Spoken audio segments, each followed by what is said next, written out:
With Vanguard Advice, no matter what your retirement goals are, they can help you get there and enjoy it for years to come. The financial journey is all yours, but you never have to take it alone. That's the value of ownership. Visit Vanguard.com and explore Vanguard Advice. All investing is subject to risk. Fund shareholders own the funds that own Vanguard. Services are provided by Vanguard Advisors, Inc., a registered investment advisor. Finding the perfect designer isn't easy. But at Upwork, we found her. She's in Austin, between a dog named Klaus and her favorite shade of green. It's actually Salem Clover. And you can find her right now on Upwork.com. When the world is your workforce, finding the perfect project manager, designer, developer, or whomever you may need tends to fall right into place. Find top-rated talent who can start today on Upwork.com. Welcome to the Boneyard with Steve Robertson. As always, I am your good friend and host, Steve Robertson, here on the Monday night edition of the Boneyard. Man, it's been a busy day. I even thought about punting to tomorrow, but I thought, you know what? I don't want to put off to tomorrow what I need to do today. Plus, you guys didn't get a chance to listen during the day, so maybe you can listen to on Tuesday. So here we are. And so college football is here, man. It's like, we got teams already starting practice, and so there's a lot of media opportunities. A lot of people reached out. I think I've done 5 shows today. So now that I've done everybody else's show, I'm going to do my own. And so, speaking of shows, let's give a tip of the cap to our buddy Brian Haydad, debuting his statewide radio show over at Super Talk, Mississippi. And I can tell you guys, too, let me spend a little minute to talk about this. So Brian and I, there was a time Brian and I really weren't friends. And I'd never met the guy. He was one. He was an internet, malcontent. And anyway, so when I went to work for Bulldog Sports Radio, I say work. I started having a show on Bulldog Sports Radio, and Brian did too. And then Brian eventually went to work for BSR, and it kind of became this healing moment. It's like, well, if I'm gonna work with this guy, we need to have a discussion, and we did. And he was very gracious, man, and just, said, hey, there's some things maybe I did in my 20s or said in the infancy of the internet that I wouldn't say today. I'm a grown man with a family. It was great. And now Brian's one of my best friends. It's kind of crazy how life works. But really happy for this guy, man. And, when V Sporto went under, that was tough, man, because that was Brian's full-time gig. I'm just doing it. It's a side hustle, but it was Brian's primary gig, and man, it was awful. I was really worried for him, and worried for his family, and wished that I could have worked out a way, but let him come work for me or whatever, But we just couldn't get it together. But the reality of it was, I was at his house when Will East called him about the job with Super Talk, and I remember how excited he was. Because he wanted to continue to have a job in media, wanted to continue to cover Mississippi State, which is the dream of many of us, right? And I remember how special that day was, and I was really glad that I could be there with Brian. And it was emotional, man. It really was. And, at the time, we didn't know how long it would last, and Brian's done a great job, and apparently has earned some trust and some respect over there. So really happy for him. So I'm sure they podcast that thing up too. Not exactly sure. But if you were in the state of Mississippi, you have access to that show, I encourage you to support our brother Brian. So there you go. But yeah, it's been a busy day. And I suspect it's going to be that way for the foreseeable future. Everybody's getting ready to preview these shows. We're going to have another SEC football preview on today's show. We're going to take a look inside some running stuff, too. There's a lot of discussion about that, about the Bulldog running game. I get asked that question a lot. So I've done a little bit of research. We're going to talk a little bit about some findings there. And then we're going to look at some more recruiting stuff, too. So good top 10 list today, too. And I get a lot of feedback about the top 10 list. And I would say 99% of it is very positive. I have some people that say, Steve, I'm not a music guy, so I fast forward. My feelings are not hurt, okay? It's fine. You don't have to apologize. Not everything is for everybody, right? But a lot of people that reach out and say, hey, Steve, do this and do that. And sometimes I've already done it, so I just send them that show. But, it's interesting how the numbers work. Like we'll put one list out. We think, this is going to kill. and then it doesn't. And then there'll be other things like we did the bullet for my Valentine list, and it's a top 10. Most of you have probably never heard of Bullet for My Valentine until I did a list. And we're approaching 400 of these lists, and that band is in the top 10. I love Bullet, but I didn't think it'd be a top 10. And then we had a huge response to the Queen albums list. I figured that would be the case because everybody loves Freddie Mercury, everybody loves Queen, everybody loves Brian May and Deaky and those guys, Roger. It's great. Today, I think will be a pretty good one. I don't think it'll be a great one. I don't think it's going to push for the top 10, but I think it's going to be a list you really enjoy. So let's get right to it. Let's thank our friends at Bulldog Burger Company. I love Bulldog Burger Company. I do. And I don't just say that because we've been business partners for so long. I loved it the very first time I went in there. I was like, you know what? I can get a great restaurant quality hamburger right here. Because listen, there are a lot of times too when I'm on the road, I don't always eat especially healthy, right? Sometimes when you're on the grind, you got to kind of cut quality for convenience. That's just not the case at Bulldog Burger Company. When you go in there and you put your feet under the table, you know you're going to get a high-quality meal. You know you're going to get great service, and you're going to get it all at a great price. And there are a lot of other businesses out there, too, in the restaurant business who are like tacking on these extra fees. No, not Bulldog Burger Company. Not going to do it, man. Not going to do it. And so I believe in supporting them. I think you should, too. 3 great locations to serve you. University Drive here in Star Vegas, Gloucester Street there in Tupelo, and the newest one, Lake Harbor Drive there in the Ridge and Flowwood area. Be sure to go by and check them out. If you're in Starkville, you can go out there and sit under that new renovated patio. How cool is that? Right? Have the chocolate shake to go. You'll be glad you did. There are very few places you can get a dessert to go, and that's one of the reasons you don't get it. Right? You want to treat yourself a little bit. It's nice to kind of get the chocolate shake to go, get the spring rolls as your appetizer, and then pick out one of these wonderful restaurant quality hamburgers for your entree. You'll be glad you did. And if you're a little bit health conscious, you can get it on a wheat bun. You can get it on bed of lettuce. It's fabulous. I've had it all 3 ways. You'll be glad you did. Choose them. Bulldog Burger Company, the place where people go to meet. M-E-A-T. All right, let's talk about the Bulldog running game.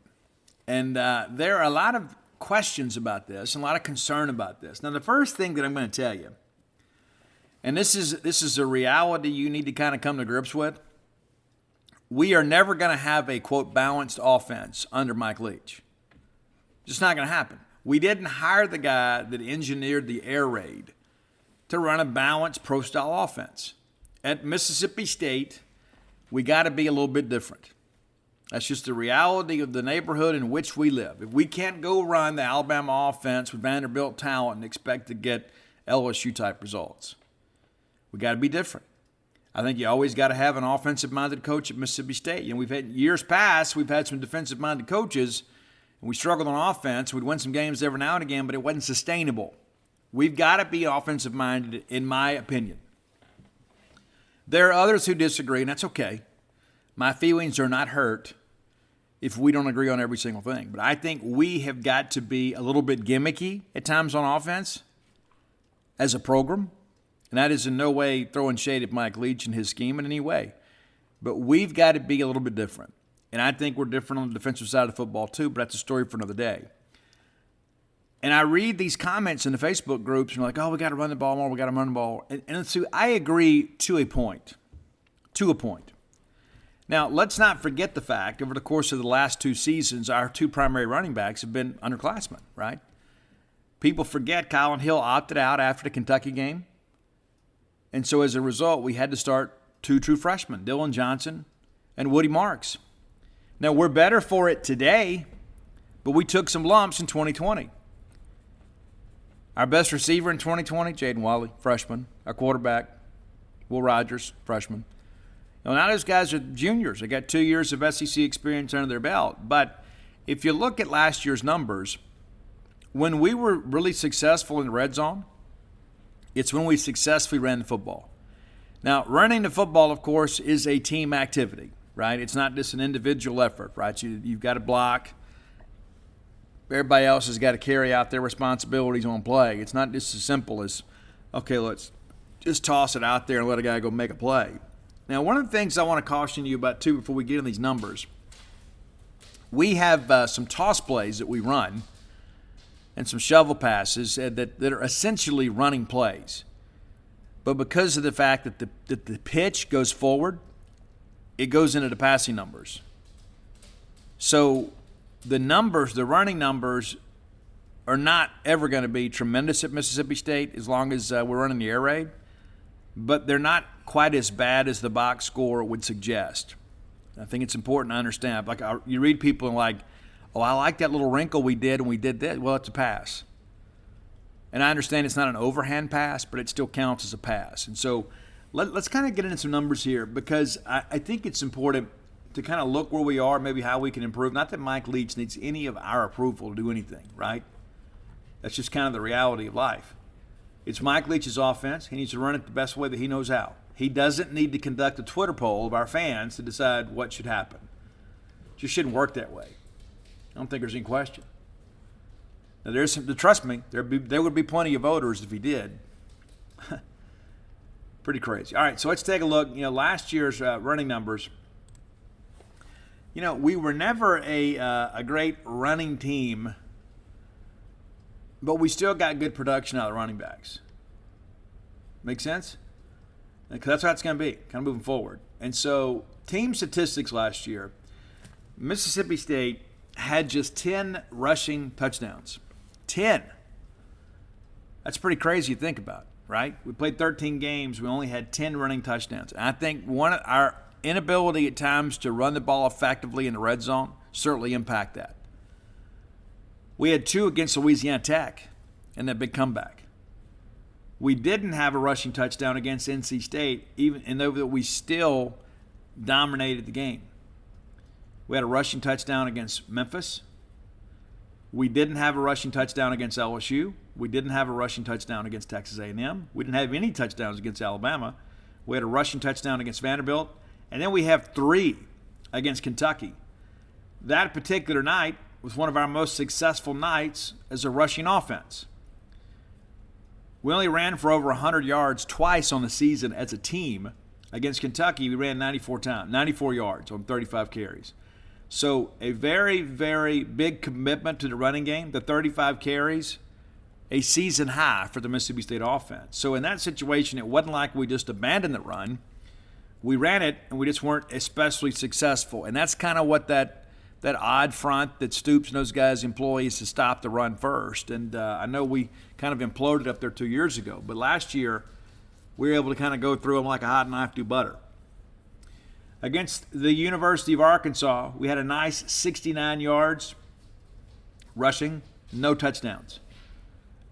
That crazy game against Auburn, no rushing touchdowns. Tennessee State, we had a couple, ran for 107 yards. The Golden Egg, 1 rushing touchdown, and then nothing against Texas Tech. And so 10 rushing touchdowns, and then you look at it, 50% of those came in 2 games. 70% of them came in 3 games. So there were more games on the season than not that we didn't have a rushing touchdown. You start doing the math here. Again, it's 1, 2, 3, 4, 5, 6, 7. So 7 of the 13 games we didn't have a rushing touchdown. That number's got to improve. Now, you say, well, Steve, I don't care how the ball gets in the end zone. I don't either. But when you get down close, you got to be able to block people and blow somebody off the line of scrimmage and move the line of scrimmage and put a ball in the end zone, right? So we got to be more effective running the football in the red zone. Now, what's interesting, our best rushing performance as a team on the year came against LSU. 26 carries for 115 yards, no rushing touchdowns. We had a long of 14. But if you remember in that game, there was all this talk about how Ed Orgeron and those guys were going to have a special defense to slow down the air raid. So as a result, we committed ourselves to running the football earlier, and we really, really, really gave them a tough time early on in that ball game. Really felt that was a game, looking back in hindsight, a couple plays here and there, we should win the game. We lose by 3. But there was some time in that game that we controlled the tempo. We just couldn't finish drives. Some of that's field goal related, some of it's inexperience, but I think some of it too is we got down close and things got compacted and we couldn't run the football in the red zone. So again, 10 rushing touchdowns and just 821 yards as a team last year. Got to get that number over 1,000. And that's kind of been, I think, the target right now when you think about this team. What would 200 yards more mean? And so if you start doing this exponentially, it probably means a couple more touchdowns, which probably means less field goal attempts and things of that nature. But we are not a team that's going to commit a lot of resources to running football. When you begin to look at the numbers, you begin to kind of, the gravity of it all kind of hits you. We only ran the football 20 or more times. What, 6 times? Yeah, 6 times on the year. That's it. So you're not going to have a lot of those true running plays. And a lot of people, they say, well, Steve, we need to commit more to the run. Here's the deal. That's not necessarily true, because you can achieve the same objective by running those little, forward passes on the toss and the shovel. You can get the same thing done, and that's, you want to make the linebacker be indecisive. You want to be able to make the linebacker have to make a decision-making process. If he's bailing out to cover, it doesn't matter if you hand it to the running back, you pitch it to the running back, you toss it to the running back, you shovel it to the running back. The same objective is reached, and that is to put the linebacker in conflict. So that's kind of what we were talking about earlier about don't just let the numbers think, oh, well, we're not doing enough of this. Because, again, the objective is met no matter how you get the ball in the running back in space. We've just got to do a better job of doing that. We talk about, Will Rogers, well, the yards per attempt. Well, that's where that comes from. Yards per attempt's not very long. It's not the air raid. Well, no, it is the air raid. This isn't the run and shoot. We're not running. It's not like Madden. We're throwing a Hail Mary every play. But the yards per attempt for Will Rogers comes down because some of this controlled passing game that we do that's kind of an extension of the running game. That said, we need to run the football a little bit better. Some of that's offensive line related. You go out and you recruit and develop and kind of fine-tune guys to be pass setters, right? The guys that work in pass protection. And they don't have to run block that often, but when they do, we got to be effective with that. And I'll tell you, most offensive linemen, when you talk to, they'd rather run block than pass block. Because when you're running the football, you're firing off the line. You're the guy that's delivering the blow. When you're in pass protection, you're back on your heels a little bit, and you got to be a little more athletic. You can be a grinder. You can be a road plow on run blocking. And so to get a little deeper into these numbers, that's the team numbers. But our 2 primary running backs, of course, Woody Marks and Dylan Johnson. So let's take a look at this. Let's start with Woody Marks.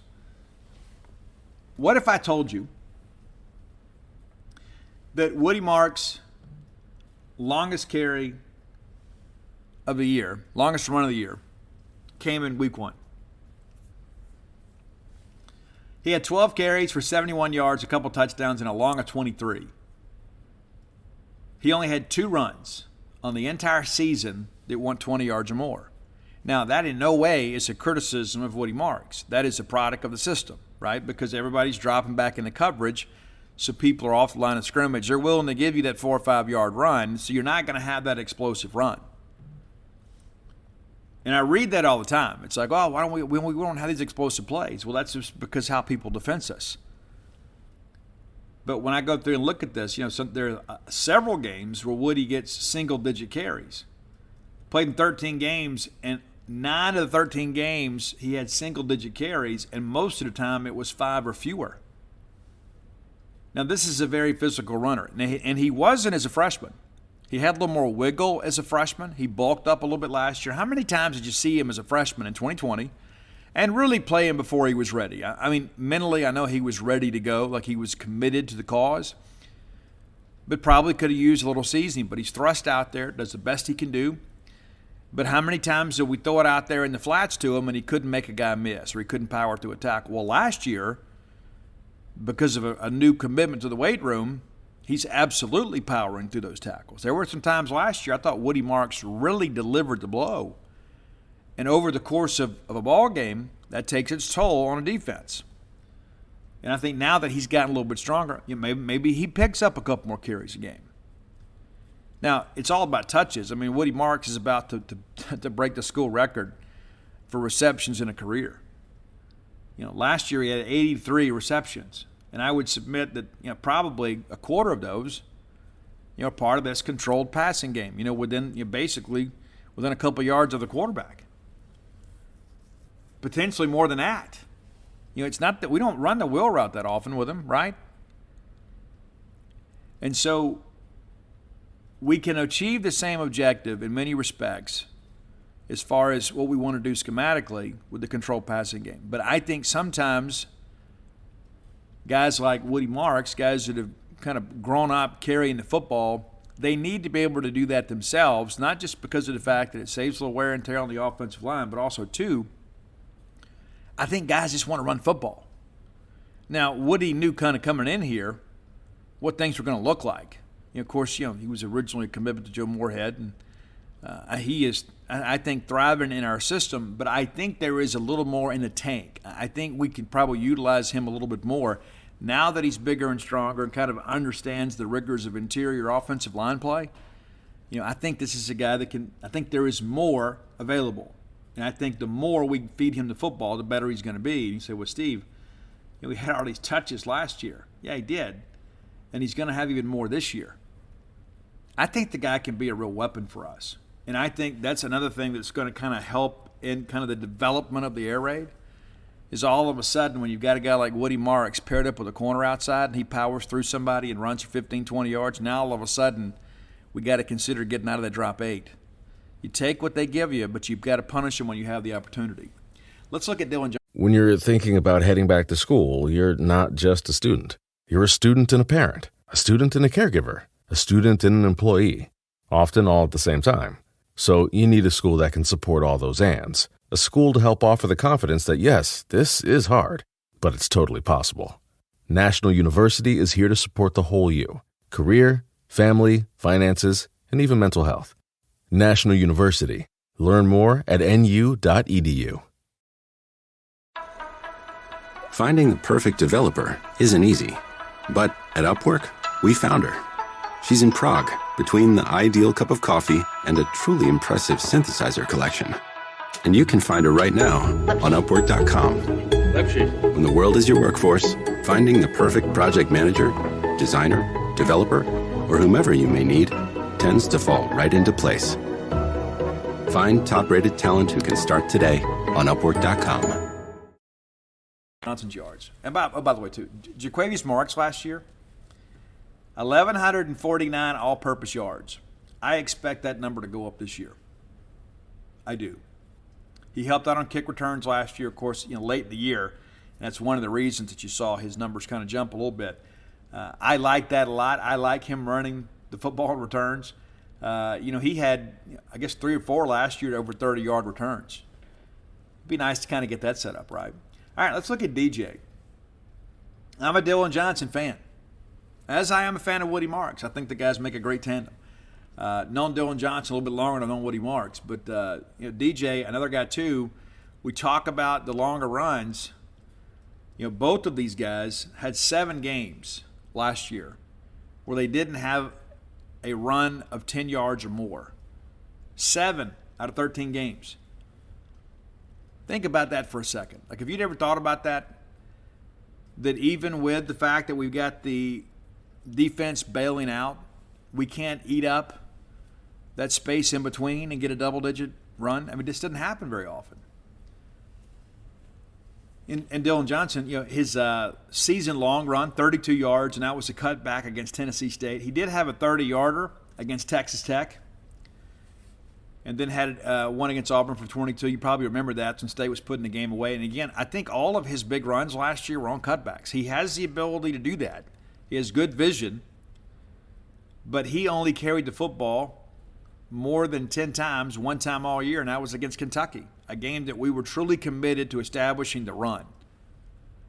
11 carries, 41 yards, 2 touchdowns. And to be honest with you, I think DJ, on the interior, when I got to bang it in from a yard out, I think that's where I'm going. If I got to get it outside, I'm going to Woody. But if I'm running between the tackles, I may give it to DJ. I think he has a good low center of gravity and good leg drive. I think he can power that pile into the end zone. But when you begin to look at the numbers again, too, are we underutilizing him? I think all of this goes back to offensive efficiency within the red zone. It's one thing when everybody's got the full field to defend, right? When things get compacted in the red zone, you got to be a little more creative. You got to hold people accountable. It's like when everybody knows, oh, this is the air raid, so we're going to have 2 deep safeties or 3 deep safeties, and so we got everybody's bailing out here. And you got somebody spying the backer. We've got to be able to eat that ground up. And maybe it's one of those situations, too, where maybe it's not necessarily the play call or the frequency with which we run the football. It may boil down to simply our running backs becoming a little more experienced, getting a little bit bigger, a little bit stronger. Now, one of the things that I've learned, too, is Will Rogers, for the most part, with rare exception, has the autonomy to check into whatever he wants to check into. And sometimes last year, defenses kind of disguised things to kind of bait us into a check. And that's something this year that I think that we're going to be better at. Our film study, there's always new wrinkles week after week, but there were some times last year, we checked like to run the football against the bear front. That's just not going to work. But as Will Rogers has matured and has kind of figured out how people are attacking us from the defensive side of the football, I think he is learning what to check into, what's a bad play. And so all of this kind of works together, kind of cohesively. And so, we don't need Will carrying the football, right? I mean, it's one of those things, hey, when it's there and we need to get a first down and move a chains, yeah, go do that. But we don't need a bunch of designed runs. I just think what we need to do is we've got to, number one, be more effective when we choose to run the football. And that's on the offensive line, but it's also on our backs. Our backs got to take a step forward. They did year over year because, again, they played before they were ready. But you never heard either one of them complain. They were happy to be able to contribute. Of course, everybody wants to play as a freshman. They had to play as a freshman. The good thing is that 2020 year doesn't really count against their eligibility. So if we decide to keep them around, they decide to stay around, then we've got them for a little bit longer. But I wanted to kind of dig into this. Individually, we talk about, how everybody's doing. But, when I look at these numbers, for Dillon Johnson, his yards per carry average is very respectable. I mean, it is. And you go back and you look, Louisiana Tech, 2 carries for 12 yards. He had a long of 8, which means he had 1 for 4. NC State, 6 carries, 18 yards. Against Memphis, 7 for 49. Oh, yeah, so 7 yards a carry against them. A touchdown, long 14. Sounds like they couldn't stop him. Against LSU, big game, 8 carries, 51 yards. Long of 12. A&M, 6 for 19. Alabama, 7 for 24. Vanderbilt, 7 for 34. And then Kentucky, we mentioned 11 for 41. Against Arkansas, we're 8 for 31, just under 4 yards a carry there. At Auburn, 8 for 62. That's a big number, right? 62 is the season high for Dillon Johnson, and he did it twice. Tennessee State, 5 for 56. Ole Miss, 5 for 26. And Texas Tech, 9 for 62. So when you start running the math here, you begin to realize Dillon Johnson's a guy that when he gets the football is able to move things forward. 5.4 yards per carry. And you're thinking, well, Steve, if we're averaging 5 yards a carry, why don't we run it more? That's a good question. And again, you got to kind of pick and choose a little bit. Again, we're not going to be a balanced offense. I just think we've got to be a little more effective with this. And didn't do a lot of kick returns. I guess he was involved with a handful against Memphis, but not 149 yards all purpose. And DJ didn't get in the end zone a whole lot last year as a receiver. Just had the 1 touchdown catch against Auburn, and that was the one on the right pylon. And Will went to him and then went away from him and then came back to him and hit him around the pylon there. It's a huge touchdown when it happened. But I think it's important to take all this in its proper context. Again, the running numbers don't look as anemic when you look at them in the proper context because people we're one of the worst teams in the country running the football. And when they always flash that graphic up there on the SEC network, it's like, what do you expect us to do? That's just not as big a part of our offense as it once was. When Dan Mullen was here, and that's one of the things I loved about the Dan Mullen spread. Dan would spread you out, and then basically it was a power running game. He was going to get the numbers, he was going to get leverage, and he was going to basically just kind of ram it up your rear. That's what we're going to do. completely different style of offense. And so it's taken us some time, and there's some elements of the Mullen scheme that were in the Joe Moorhead offense. And we wanted to run the RPO. We had to go out and get a pass-first quarterback. And got Tommy Stevens. It didn't work out for us. Got KJ Costello. Didn't work out for us in the air raid other than one game. But we've had this, personnel kind of changeover. And I think now the guys will be a little more effective. And that's not to say that it's not that they were ineffective last year. I just think they were a little bit underutilized. Not much. I'm not saying we got to go out there and change the scheme. I just think when you begin to look at the success we've had, you've got to implement a little bit more of that, especially when people are going to be rushing 3 and dropping 8. You get one block on the edge that ought to be a 5-yard gain just about every time, right? That's how it should be. Now, and again, I know in many respects I'm preaching to the choir here. So I just want to make sure that everybody kind of sees kind of where we are. I think we all agree we can be a little more multiple at times on offense, but I think what we're going to see as our quarterback has gained, a year and a half of starting experience, and our 2 running backs have a year and a half now starting experience, I think you're going to see Will Rogers put them in a situation they can be more successful, and I think because of their physical skill and experience, they're going to be more successful anyway. So I think you're going to see the running game grow up a little bit. But again, don't expect us to be a balanced offense.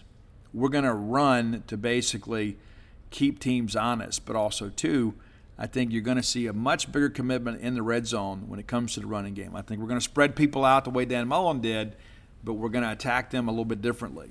We'll spread them out with the threat of the pass and then have that power running game.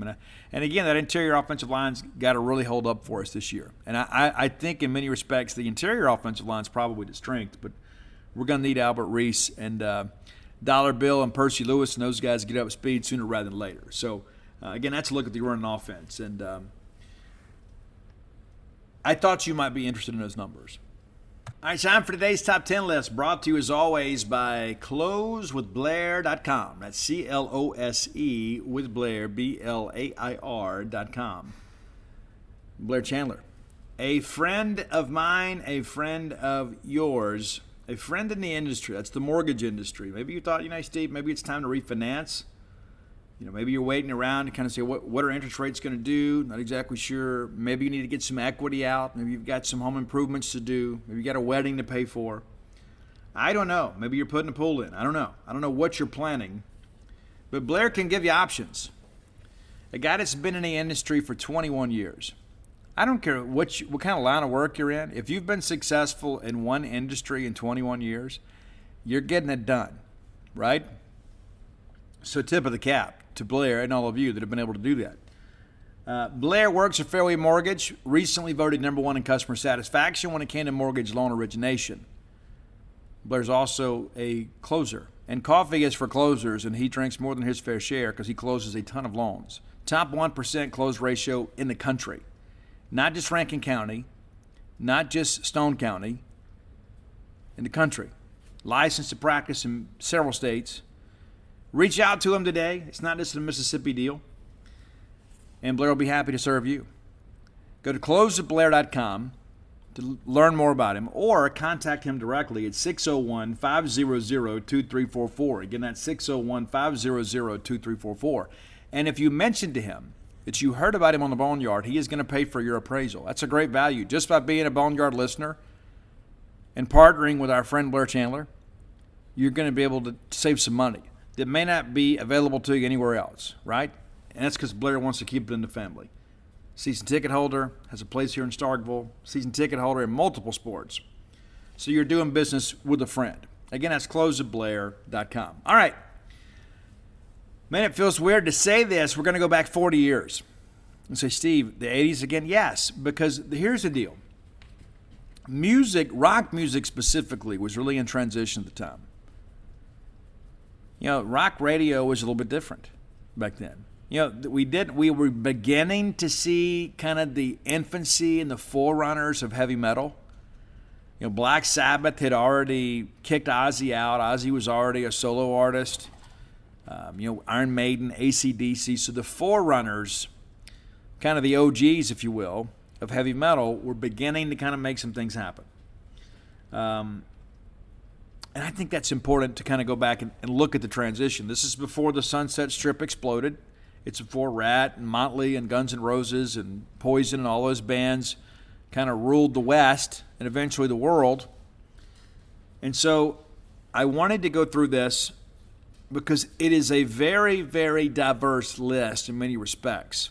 A lot of different styles that were, quote, considered rock. So basically what I did is I pulled up the rock charts and I picked my 10 songs. Now, I didn't include the Scorpions. And you know I love the Scorpions because No One Like You was one of the big hits that year. And we have done the Scorp so much on here. I wanted to put some of these one-hit wonders that I thought were important songs at the time on the list. So I had to make some difficult decisions, and I pulled the Scorps out. As much as I love the Scorps, I wanted to give them their due on the show. We all love the Scorpions. We all know Rock You Like a Hurricane. We all know Winds of Change. And if you've listened to the show a lot, you've heard a lot about the Scorpions, one of the best bands I've ever seen live. They're pros. But here are your top 10 rock songs from 1982. I was 10. 10. And we had our rock fingers in the air. All right, number 10, and this is really, you're going to say, Steve, you dropped the Scorpions for this. So Roy has been on me for a while about this particular band. He wants me to do a top 10 of this band. This band doesn't have 10 hits. There are other people out there that are pushing their list on me, and their bands don't have 10 hits. But this was a great song. And even though it's kind of a fusion song, it's not really a true rock song in many respects. It made the list. Number 10 is Heat of the Moment by the band Asia. So Roy Dare. We can drop it now. Number 9, a guy that was really, really good, and in many respects, kind of a forgotten artist now. Nobody ever talks about the guy. But it's Aldo Nova, and we're going with the track Fantasy. And I remember when he had his comeback there in the early 90s, and everybody went and bought the album again. I mean, Aldo Nova was a guy that was, again, you go back and listen, and I don't know that he gets enough respect for what he did as a pioneer in rock. I mean, honestly, you go back and listen to the song Fantasy, and you'd be like, wow, you know. And maybe some of you young bucks are unfamiliar with it, but Aldo Nova was doing some things before a lot of your favorite bands were. And again, I don't know that he gets enough credit. So we're gonna give you a tip of the cap here, Aldo Nova. All right, number 8. This was really a rock radio song and a one-hit wonder all the way. Sound a little bit like 38 Special. Some other bands out there. It's the band called The Tubes. They're making their top 10 list debut today, and the song is She's a Beauty. An incredible video, too. You've heard the song She's a Beauty, One in a Million Girls, Why Would I Lie? You know, it was a huge song.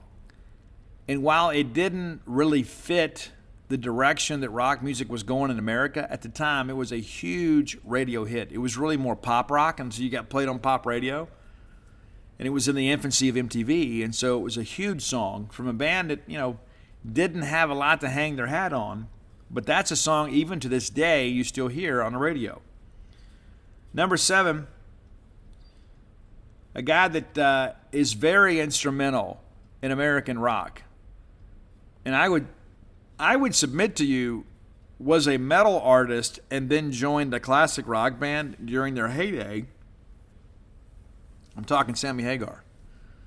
One of Sammy's best solo tracks, Your Love Is Driving Me Crazy. And I don't know that Sammy gets enough credit as a vocalist either. Sammy was always an incredible songwriter, came up with some pretty catchy riffs. But Sammy could really sing. Even before he joined Van Halen, Sammy Hagar was cranking out some great rock tunes. We could probably, spend a lot of time talking about that. We're not going to. But that song in 82, and just saying that, when I think about the fact that it still holds up today, 40 years later, to think that gem of a track got dropped in 82 in kind of this, witch's brew of rock, it's a great track. All right, number 6, and I believe this band is also making their top 10 list debut. It is an incredible band that had basically had 2 different careers. It is the band Golden Earring. And we're going with Twilight Zone. I love that song. Absolutely love it. You know, I know we've done Radar Love on here before, and I think we used the White Lion version. Golden Earring, Twilight Zone, that's to me is their signature track. Number 5, a band that was just really beginning to kind of come to American attention, Def Leppard. The legendary track Photograph. I love that opening riff. Phil Collins absolutely bangs that thing out. And a lot of people think High and Dry was a better album. What really got me into Def Leppard was the Pyromania album that this was a part of. I remember being a kid going through the lunch line. I remember going through there and having that cassette in my pocket and everybody being jealous. You know, that's what we did. We'd bring stuff to school, make people jealous. Number 4, the only real big hit for this band before they changed singers and released the album Vital Signs with a Mississippi native, it's Eye of the Tiger from Survivor. And this thing was everywhere, absolutely everywhere, and it rode the success of Rocky III. But that is still played to this day. It's an iconic song that was released in 82.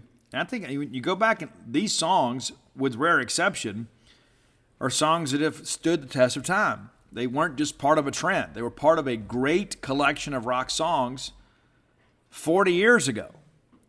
Makes me feel old. Number 3, one of the greatest metal songs in the history of the world. And it's not close. Bruce Dickinson joined Iron Maiden, and everything changed. Everything changed for Iron Maiden. And all of a sudden, British metal comes to America and finds a new level of success. Because if you don't break in America, you really don't break. You really don't. You may have success in your native country, but the bottom line is you got to break in America. That's not being arrogant or haughty. That's just the reality of things. We're going to Run to the Hills. That vocal on there is legendary. All right, number 2, we mentioned him earlier in the show. He had been ousted from Black Sabbath, put together a Diary of a Madman. We're going with the Randy Rhoads classic, Flying High Again from Ozzy Osbourne. Flying High Again, I listened to that song just last week. I love the track. Randy really lays it down.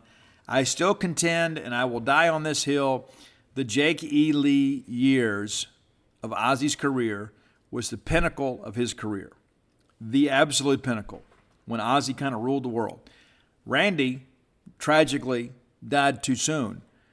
And Randy was a phenomenal guitar player. And, you know, technically, Randy's probably better than Jake. Jake's a little more of a bluesy guy anyway. But I think Jake breathed new life into the Ozzy Osbourne experience. But today, we're going to tip the cap to our Randy Rhoads, our legendary guitar player. Number 1, final song on your list. Number 1.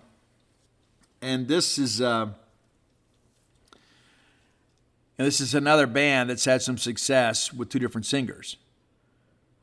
And I think a lot of you young people today, you got into this song because of that great movie School of Rock.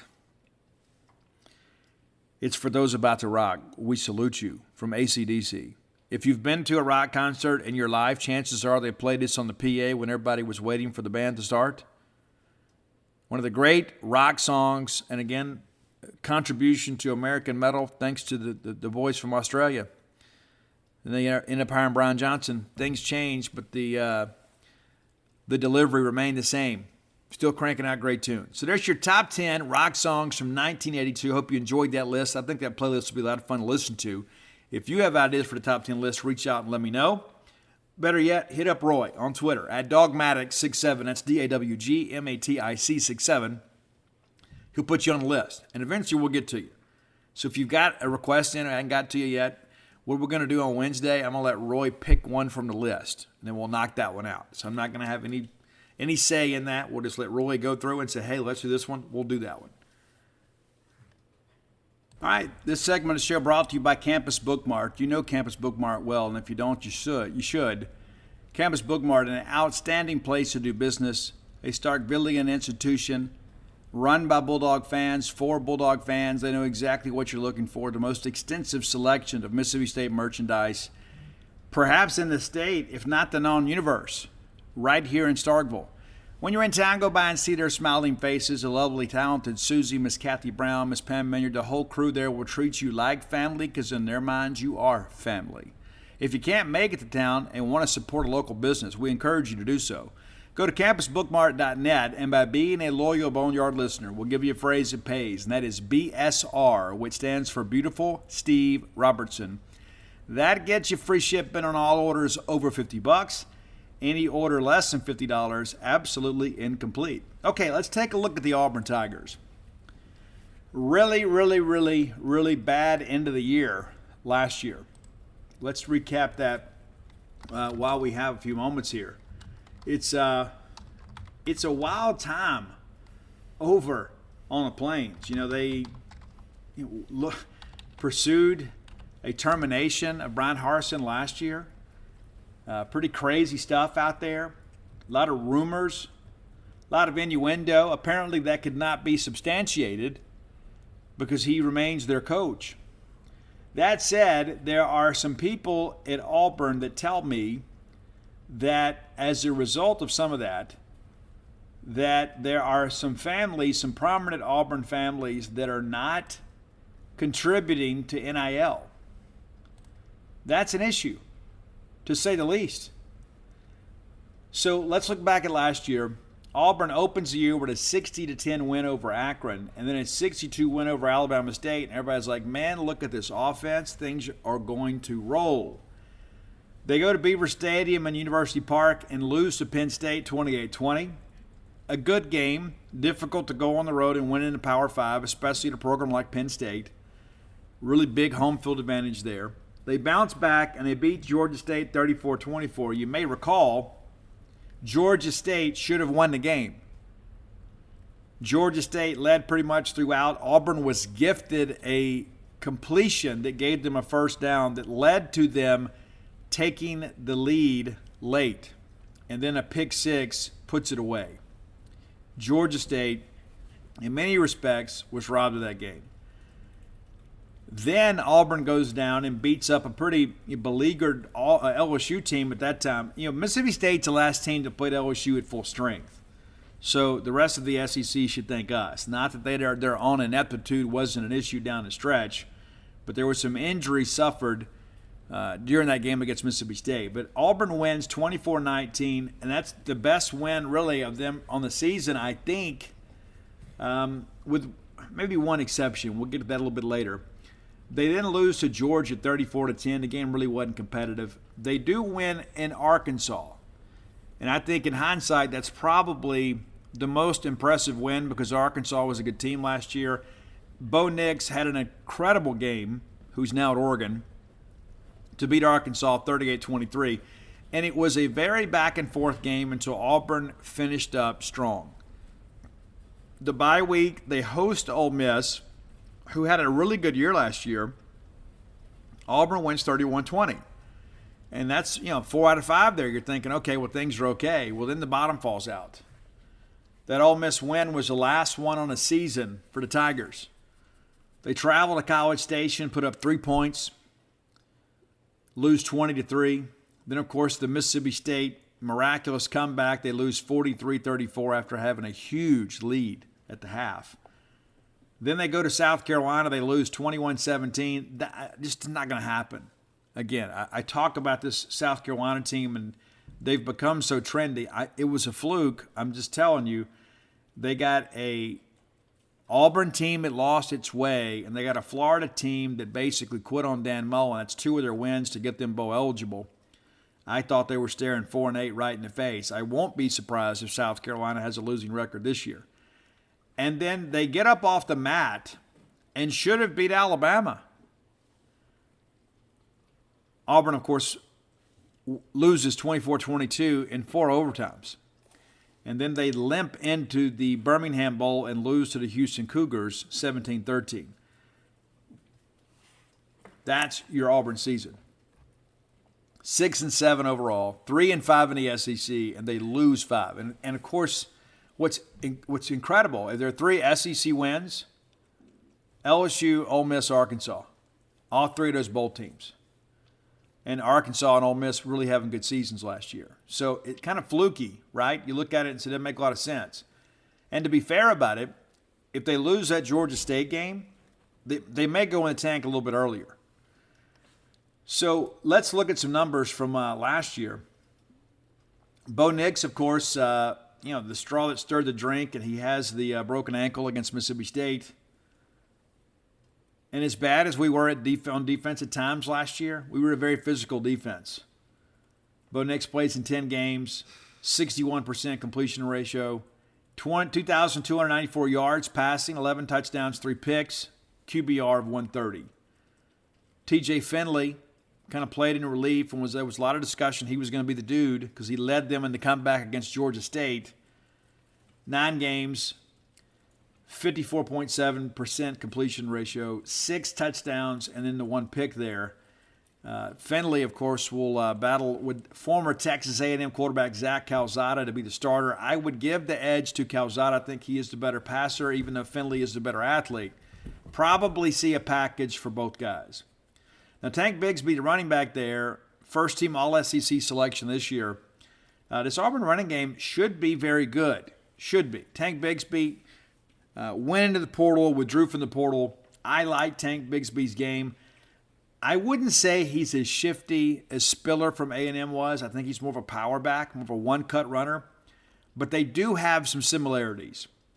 And Tank Bigsby is a guy that I think can carry this Auburn team a little bit. 223 carries last year, 1,099 yards, 10 touchdowns on the ground. If they can replicate that this year, I think they'll feel like we got a shot at a bowl game. Now, Mississippi native Jacquez Hunter played as a true freshman. 89 carries, 593 yards, 3 touchdowns, also had a touchdown catch, 4 touchdowns on the year, and Jacquez Hunter really acquitted himself really well. And he'll be asked to carry a little bit more of the mail this year. But they should be able to run the football. And I know there's always, some moving parts to an offensive line, but that's a group last year I thought was decent. But the quarterback situation, that's what's really up for grabs. Now you've got some guys that transfers, obviously, with T.J. Finley coming in from LSU. So you've got some guys that were kind of highly heralded as recruits, but they've also kind of flamed out their other places. Last year Calzada, of course, beats Alabama, and then really never got any respect. Had a tough game against us. He had that big run there, but outside of that, they didn't do a whole lot against us. But this is an offense too that I think you look at and you begin to wonder, okay, where are the playmakers going to come from? Where are the playmakers going to come from? Kobe Hudson has left the program. Wide receiver out there, had 44 catches last year to lead the team.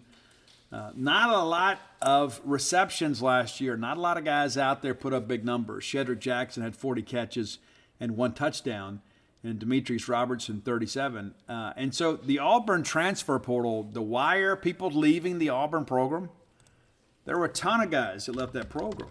And I think that's the thing you look at and you begin to wonder, how much of that impacts the team this year. Auburn picked up some transfers coming in, but hadn't always worked out quite as well. And again, you begin to ask yourself too, do these guys fit more of what Harsin wants to do offensively? Maybe they do, maybe they don't. But you go out and get a couple quarterbacks. Robbie Ashford also joins the program too, so he'll compete there. But not a lot of guys on here that you look at and say, okay, this guy could be a difference maker. I think that's important to kind of look at too. It's like where I think Mississippi State and Ole Miss probably improved their roster. And, of course, Ole Miss needed to. They had a lot of losses last year. But when you look at this situation with Auburn, safety Ladarius Tennyson leaves. Caleb Johnson, edge rusher, leaves. Running back Sean Shivers leaves. Elijah Canyon, wide receiver, leaves. Eugene Asante, linebacker. Oh, excuse me, that's coming in.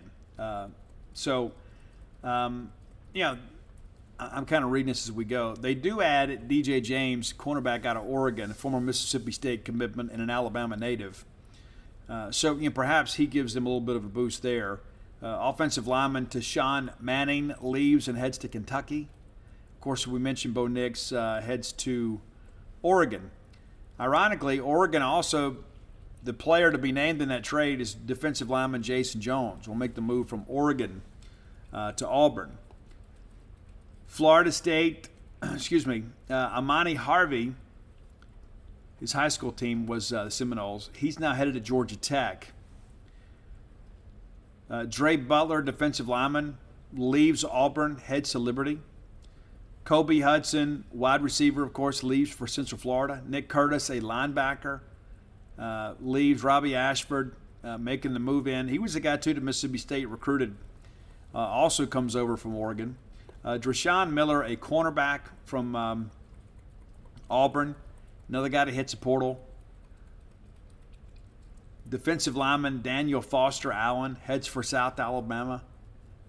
Linebacker Romello Height leaves for USC. Kalen Newton, wide receiver, leaves the program as well. Lee Hunter, defensive lineman, reunited with Gus Malzahn out there at Central Florida. J.J. Pegues, you know him, the H-back, is headed to Ole Miss. It'll be interesting to see how they use him. Ian Matthews, defensive lineman, leaves and heads to Missouri. Marquise Robinson, defensive lineman, he makes the move in. Javarius Johnson, wide receiver from Auburn, also leaves. And so there's just been a lot of comings and goings and a lot of upheaval on the roster. And some of these guys are guys that were contributors and not just a bunch of guys that were just kind of like a cleansing of the roster. So how much of that impacts the transition this year kind of remains to be seen. But this is an Auburn team that's got a lot of question marks. A lot of people are picking them last in the SEC West, which is interesting considering how well that they have recruited over the years. And so the quarterback battle is something that won't be settled until probably the first week. But we talked about how you had a handful of receivers here that were pretty good. You know, Kobe Hudson being gone, Demetrius Robertson is gone. So you're going to have, basically new quarterbacks competing with new receivers. It's going to take some time to kind of get those guys on the same page. Defensively, you always expect Auburn to be really good in the trenches.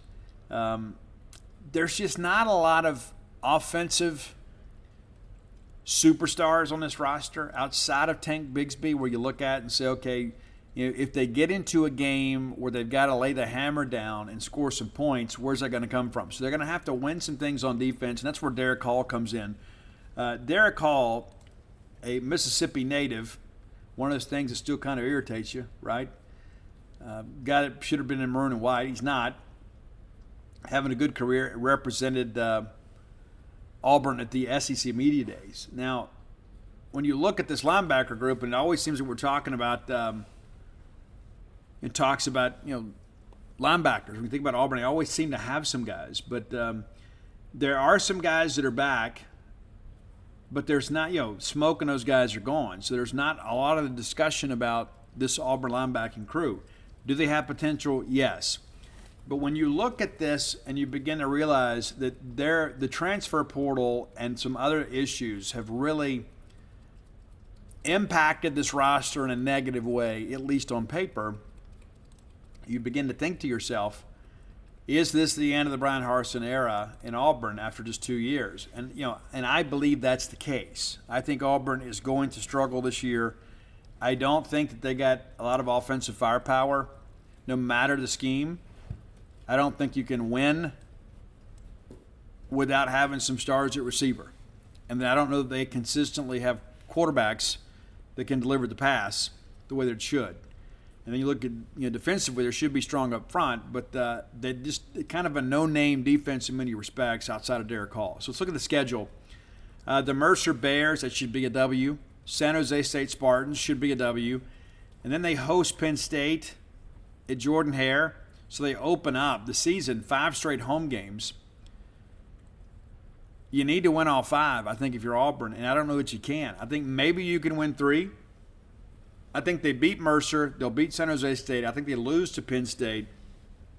Missouri is a toss-up game.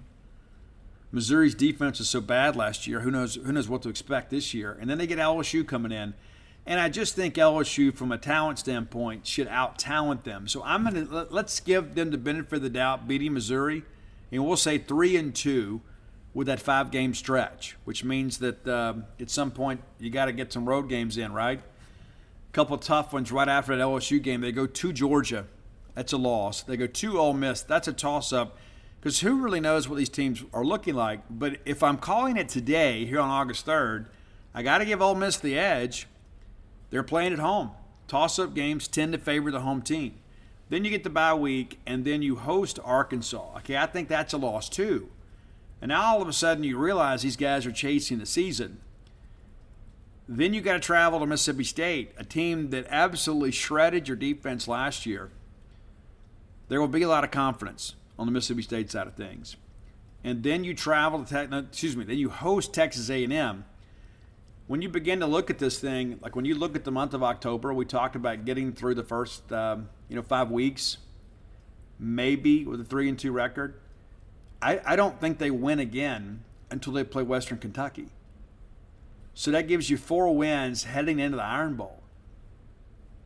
That includes a loss to Arkansas, loss to Mississippi State, loss to Texas A&M. At this point, how could you pick them to beat any of those teams? Now, if we're going back to Jordan Hare, maybe you would think, maybe that's a possibility. I just think those guys are going to be gun shy. I think they're going to be beat up by the time they get here. I think that's, I think we should kind of be prepared for that. It's a game Mississippi State needs to win. And so, again, let's count the wins. Mercer, San Jose State, Missouri, and that's kind of giving them the benefit of the doubt of having the toss-up at home. And by the same token, I think toss-ups at Ole Miss and Mississippi State favor the Bulldogs and Rebels. Then it's Western Kentucky. So let's call it 4-8 right now, and they're going to have to win 2 toss-up games to get bowl eligible. And I think even if you go 6-6, he's done. I think Brian Harsin probably needs to go win 8 games or maybe 7 and win the Iron Bowl, and that's in Tuscaloosa this year. And I don't know if you've done the math and looked at that recent years. Alabama traditionally doesn't lose at home. It's pretty crazy. But I think we're looking at an Auburn team that is really going to struggle to score points. It's going to put a lot of pressure on a defense. It's kind of figuring out a new identity. And that's a secondary last year that was really, really porous at times. So that's kind of how I see it. Maybe you see it differently. But I think the 7th place pick is exactly correct for Auburn. And Brian Harsin's the guy that's going to coach his guys hard, going to coach his team hard, trying to save his job here. And I think we all know how this thing plays out. Auburn is notorious for having boosters that have a sense of entitlement. I mean, you all saw it, when they were going to fire Tommy Tuberville and they met with Bobby Petrino and it was all this craziness, and then Tuberville puts it together and they win and they have to keep him. How many times have you turned around and you've heard about Auburn having people that have too many cooks in the kitchen? And I think the culture at Auburn's gotten bad. And I think when you look at this Harsin thing too, I mean, was it fair that Brian Harsin and his family underwent that after just one season? People forget how difficult it was to find a coach for Auburn last year. I mean, every time you turned around, somebody was, it's like you had a bumper sticker, honk if you've been offered the Auburn job. It's pretty crazy to think about. Auburn is a very proud program. They have a lot of people that are very invested, that have an emotional connection to Auburn. And to see them struggle to hire a coach, it had to be, quite a blow to the ego. But they had some problems. When you lose 5 straight, including the bowl game, things aren't great. And everybody was talking last year about their recruiting efforts. Well, they did a good job recruiting, finished 21st in the country. And I don't know what this class looks like after report date, but finished 21. This year, things are not good. But you know what, Auburn donors, you've kind of made Auburn a little bit radioactive. They're currently ranked 23rd in the country for the class of 2023. 63rd, excuse me. They're ranked 63rd in the country for 2023, which is crazy to think about. Auburn's a team that always seems to have, a bunch of guys. They only have 6 commitments. Now, granted, they're all composite 4-stars, but you wonder sometimes, too, Is that because the evaluators are maybe giving Auburn too much benefit of the doubt? And they had a nice little run of commitments last month, but until they got into the summer, they only had 2 commitments. And you start running the numbers here, and you look, it's Alabama kids, by and large. Phoenix City, Alabama, Montgomery, Alabama. Brennan Jordan from Auburn, Alabama. And that's a kid right there, to be quite honest with you, I don't know that Mississippi State would have taken. 6'1". And to be honest with you, why do we have a guy like him ranked as a 4-star at 6'1"? If that is legit, then he shouldn't be ranked a 4-star because he's limited position-wise. Just my take on it. And so I wonder sometimes, too, when you look at the recruiting stuff, how much of this did they get an Auburn bump? Because there are a lot of people that still say, hey, Auburn, an Auburn offer is big. If Auburn wants a kid, you got to err on the side of caution. I think as toxic as that environment is, I think you kind of got to question why these kids are going to Auburn. And I don't mean that disrespectfully to my friends at Auburn, because I have several over there. But I begin to ask myself, are you going to Auburn because it's the best option? And if you see it as the best option, considering what's going on behind the scenes up there, what other options do you have? Well, it's an SEC school. Auburn's a beautiful campus. They may make a coaching change, but I could see going to school there, right? That's still a tough sell. Now, Braden Jordan, he committed January 1st. He's the guy that's at Auburn High School. So it makes sense for him to jump on board there. He's playing for the hometown team. But I just question some of this. I think there are a lot of Auburn fans, too, that are thinking, you know what, hey, we better get on the sticks here and start getting some kids to commit. You got 6 kids committed, and we're going into fall camp. I mean, it's kind of crazy to think about that in many respects, that a team like Auburn would be struggling as hard to get guys to commit. And maybe they're going to take advantage of the Ole Miss plan, right? Speaking of that, let's take a quick look at the SEC rankings when it comes to recruiting right now. Auburn, dead last in the SEC. Not just in the West, dead last. 14th. Missouri is 13th. Ole Miss is 12th. Vanderbilt, 11th. Mississippi State, 10th. This is all according to the 247 Sports Composite. Kentucky is 9th. Not too far ahead of Mississippi State. Got one more commitment, too. State gets a 4-star quarterback that we're all kind of, expecting. They could leapfrog Kentucky. Texas A&M, via the NIL controversy, 8th in the conference. South Carolina is 7th. They've seen a nice uptick since Shane Beamer's been there. Sam Pittman, those guys are 6th, but Sam and them also have 23 commitments. And so, yeah, they're ranked high, but a lot of that is because of quantity, not necessarily quality. Florida, 5th in the SEC, 16 commitments there. Not too far behind Tennessee, within striking distance. But Tennessee also has 19 commitments. So when Florida pulls even with number of commitments, they should probably pass Tennessee. LSU, 3rd in the conference. And then Georgia, 2nd, Alabama, number 1. So if you're curious about recruiting rankings, there you go. I think it's important, to keep up with that because, it changes. Mississippi State now with 13 commitments. There are some teams behind us with less commitments that could potentially pass us, right? Depending on how they recruit. But the Bulldogs, I think, again, we're going to recruit pretty much like we always have, no matter who the coach is, because of our recruiting footprints established. And I just don't think you can move the needle a lot. I don't think you can say, hey, let's go in there and just carpet bomb Dallas, and we're going to be able to go shake things up over there. I think you can do that after you put together a big season. I think if you're getting along here at 7-5, 6-6, 8-4, it's going to be difficult to go 2 states away and convince a player to come here. I think by and large, Mississippi State's recruiting footprint, with rare exception, is going to be the state of Mississippi and its border states. And then you kind of spot and recruit where you need to, especially for skill position guys. Steve Spurrier has shown us that he's a guy that you can kind of go out there and freelance on his own and find pretty good wide receivers for us. And so we'll see how things go in that respect. But I think, if you're a team like Auburn, and if you're a fan of Auburn, I think you've got to be concerned. There are a lot of things that are negative right now about Auburn. And I think recruiting is part of it, but I think recruiting in many respects, it might be the least of your worries. I think the culture issue is a much bigger issue. You don't have good culture right now. You've got families out there that are longtime donors of Auburn. They're like, you know what, I just can't support this, so I'm not contributing to NIL. And it makes you wonder, too, what people believe about Brian Harsin that may or may not be true. Maybe it's not true, maybe it is. But I think it's important to kind of work through all that and see. But I don't think there's Auburn people that are excited about football. And do you blame them? You're probably looking at a tough season and then a coaching change, which means a culture shift next year. It may take a year or two. And Auburn is just kind of out here listing. I mean, they really are. Alabama is rolling.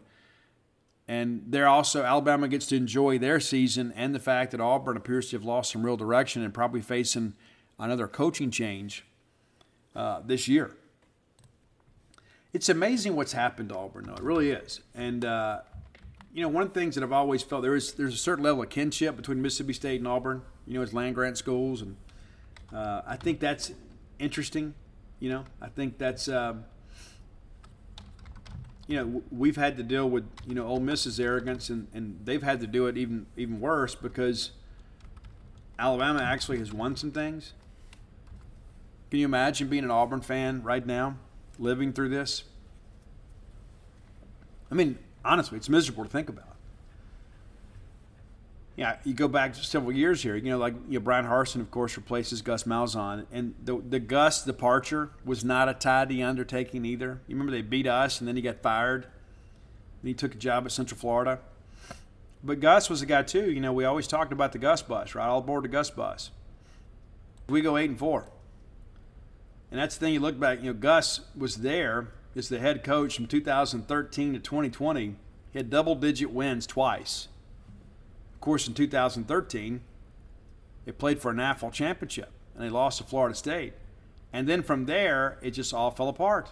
8-5, 7-6, 8-5. They win 10 and 17 and lose the Peach Bowl. And then 8-5, 9-4, 6-5, 6, and then Brian Harsin 6-7.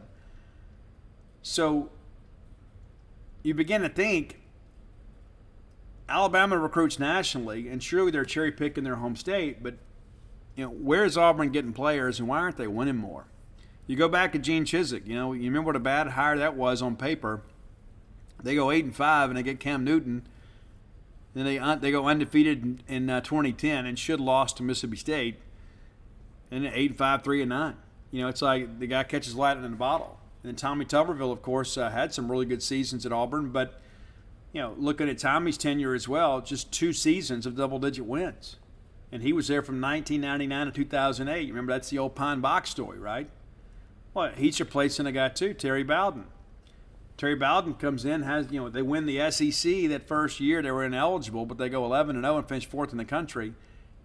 And next thing you know, it's kind of 8-4. It's kind of like Auburn in many respects. Ever since Pat Dye has left, Auburn in many respects has become Mississippi State.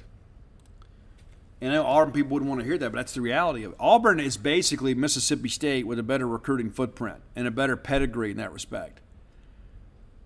But we're not too far away from saying we've caught Auburn in the league. It's kind of crazy to think about. That's why I think if Mike Leach can get this thing going, you might be able to go over there and maybe get some players out of Alabama head-to-head with Auburn that maybe Alabama's not on. So I just share that because I think Auburn is at a dangerous point in its football history. And it's not just because of the on-the-field results. It's recruiting, it's donorship. There's just all this animosity and angst, and you hate it for your friends. But the reality of it is it's a situation Mississippi State needs to take advantage of. All right, time for the final segment of the show, brought to you by the fine folks at Portico. Portico, of course, a great residential development here in the greater Starkville area, just 1.1 miles away from the Mississippi State campus. Close enough for convenience, far enough away to have a little privacy, right? One of those things that you've always dreamed of. We want to move to Starkville. We want to have a place in Starkville. Well, now you can make your dream a reality. Make the move to Starkville and become our neighbor. Or perhaps you want to buy a home now and kind of set up your retirement.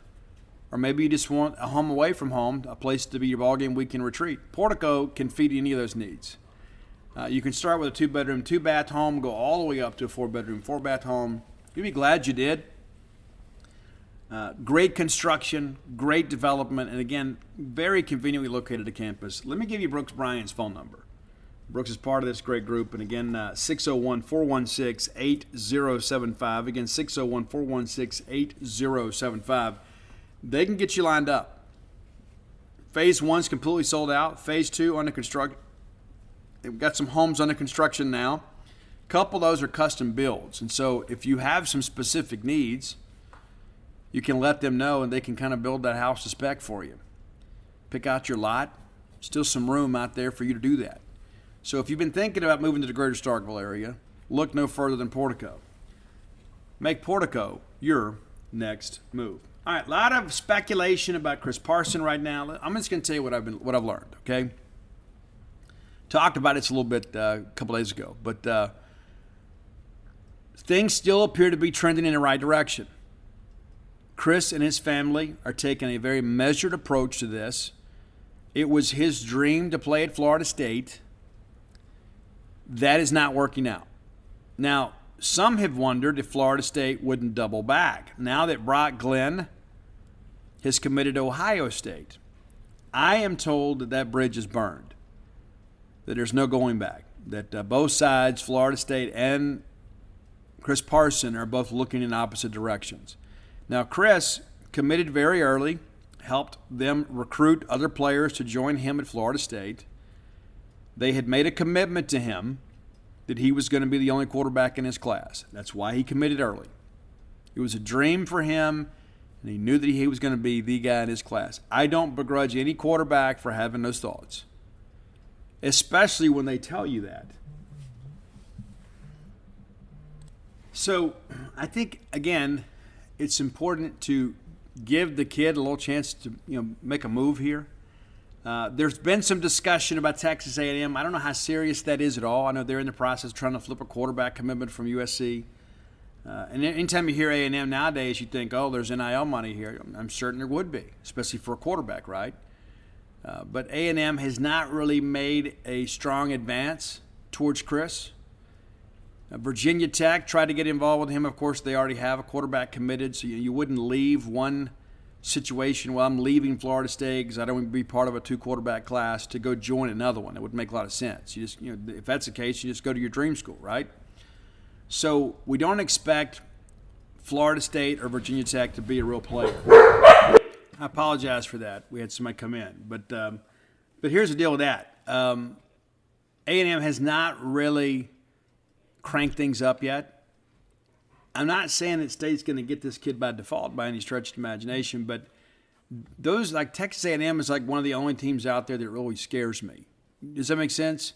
So it's like there are other teams out there that have offered them, like TCU and people like that. I just, at this point, I don't think they're the factor perhaps that they want to be.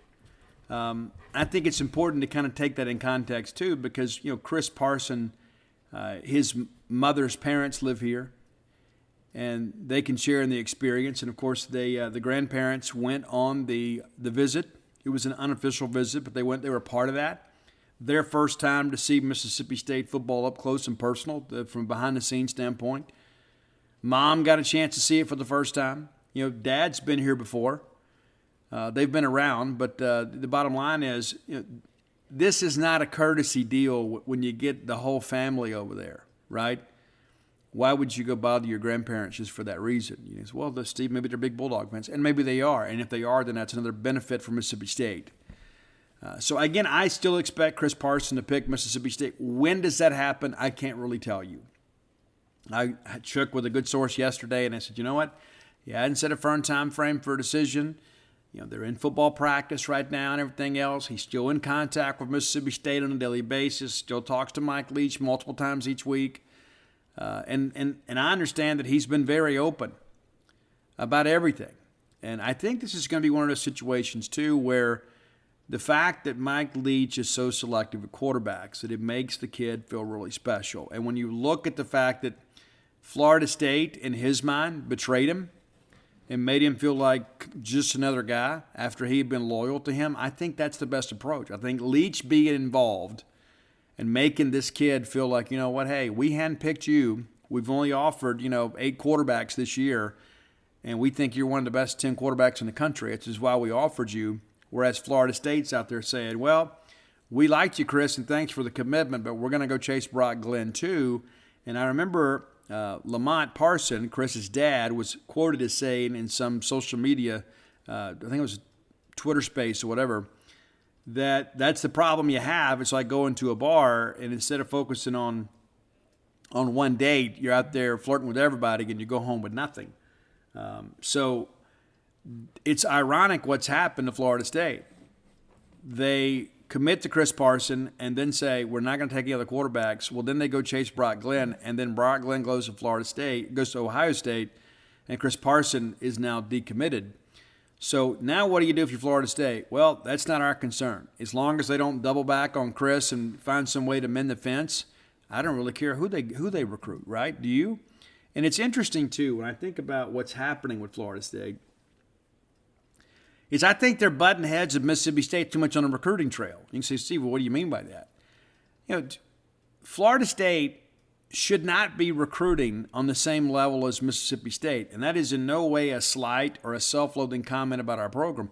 Florida State should be out there going head-to-head with Alabama and LSU and Georgia. We're seeing these guys way too often, and we're beating them. And if you don't think that's a negative sign of the Mike Norville administration, I don't know what to tell you.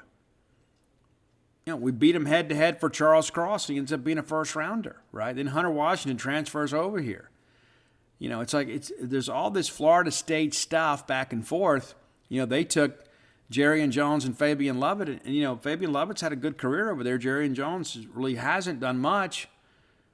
And I think people are like, hey, we're Florida State. Well, since that time, State is kind of taken to the woodshed. Just think last year, Trevion Williams. They were so confident they were going to be able to keep him. And we were all hearing privately around here that, it's going to probably boil down to Mississippi State Ole Miss thing. And so I believe it's going to make it, if Parsons commits, I believe it's 3 out of 4 years that State has taken a commitment away from Florida State. How the mighty have fallen.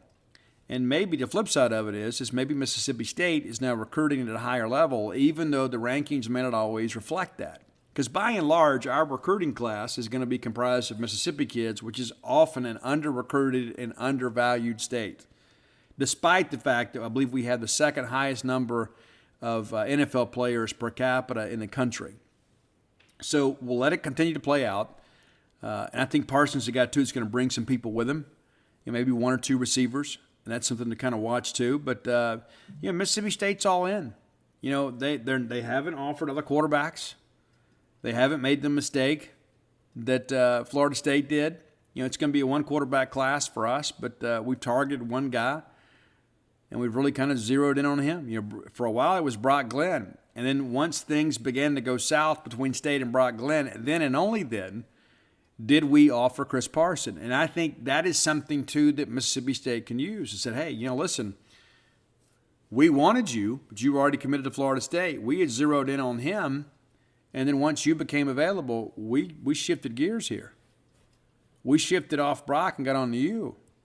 Now, not to say that State was going to beat Ohio State anyway, but Brock Glenn was trending in a big way towards Mississippi State earlier in its process. But I like where State sits. And again, I get questions every day. Like just a moment ago, pop-up question on one of my notifications. Steve, when is Chris Parsons going to commit? We're just not sure yet. We're just not sure. But we do expect him to be a Bulldog, and it'll be a major disappointment. And at this point, I would kind of characterize it as a surprise if he doesn't pick Mississippi State. But it's one of those things we'll continue to work through. We're excited about, but we'll feel a whole lot better once it's done. All right, if you hadn't done so, go to dogpilethebook.com. You can get all my sports books there. Matter of fact, if you have pre-ordered a personalized copy of any of the sports books, I'm signing those tomorrow. They're making a trip up here to have me sign some books. And so if you've got a personalized order in place, I'm going to sign those tomorrow. And they'll get those right out to the mail to you. So the sports books, all available at dogpilethebook.com. That's Flim Flam, Stark Villains, Alpha Dogs, and Dogpile.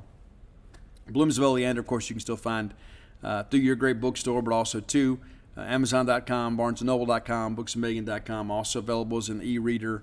Got notification the other day. We've got to renew a thing for the printer, so we'll do that in case there's any issues there. But I want to share that with you. And of course, we've kind of ramped up our marketing on the Stark Villain shirts, and a lot of new offers, man. A lot of new orders for Stark Villains gear. And so get with the program. Go to StarkVillains.com. And here's a cool thing, too. If you live in the greater Starkville area, you can get a Stark Villain shirt like in your high school colors. You can get a black and gold one. You can get the orange and blue one. So you can be a Stark Villain at your local school and then be in compliance with whatever dress codes they may have.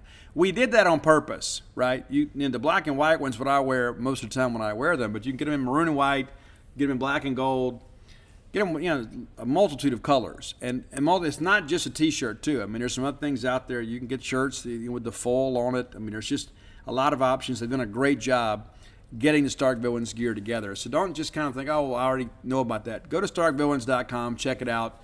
You'll be glad you did. And I can tell you this, ladies, you got a lot of Boneyard listeners in your family. Your husband probably likes a Boneyard, and he's probably never thought to order a Stark Villain shirt, but he'd probably like to have one.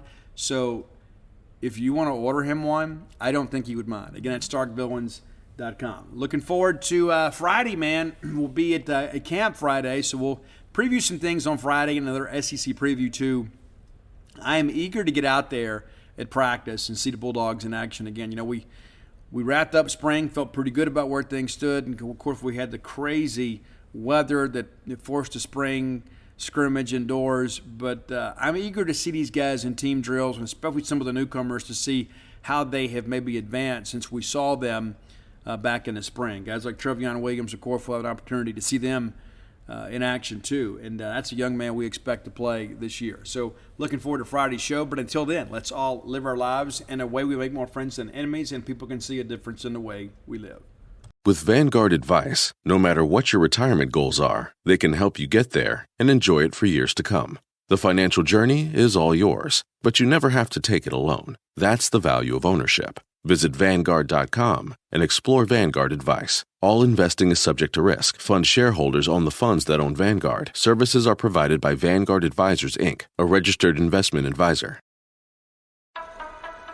Finding the perfect developer isn't easy. But at Upwork, we found her. She's in Prague, between the ideal cup of coffee and a truly impressive synthesizer collection.